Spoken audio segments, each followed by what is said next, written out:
बातें करने वाला बेग। एक दिन सुबह नम स्कूल जाने के लिए तैयार हो रहा था जब उसने कुछ अजीब देखा। इसका बेग जमीन पर हल रहा था जैसे वो जिंदा हो। ये क्या हो रहा है? नम ने अपनी सर खुजाते हुए कहा।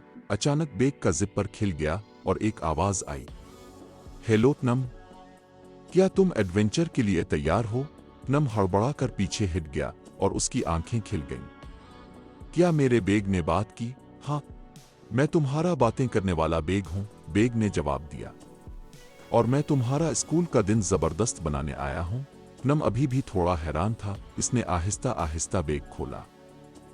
इसमें इसके मामूल के किताबें और लंच बॉक्स की जगह मजेदार चीजें भरी हुई थीं। रंगीन पेंसिलें जो खुद से ड्राइंग करती थीं, एक नोटबुक जो खुद ब खुद अपने सफ़हात पलटती थी और एक स्केल जो पस मंजर में चल रही मौसीकी पर रक्स करती थी। ये कमाल है, नम ने कहा। तुम ये सब कैसे कर रहे हो? मैं एक जादुई बेग हो।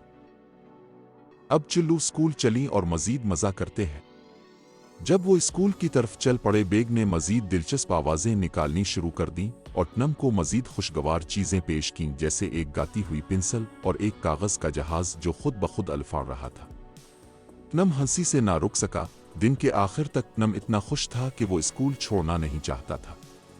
सबसे बेहतरीन स्कूल का दिन था, इसने कहा। इस दिन के बाद से नम का बातें करने वाला बेग हर स्कूल के दिन को एक दिलचस्प एडवेंचर बना देता था।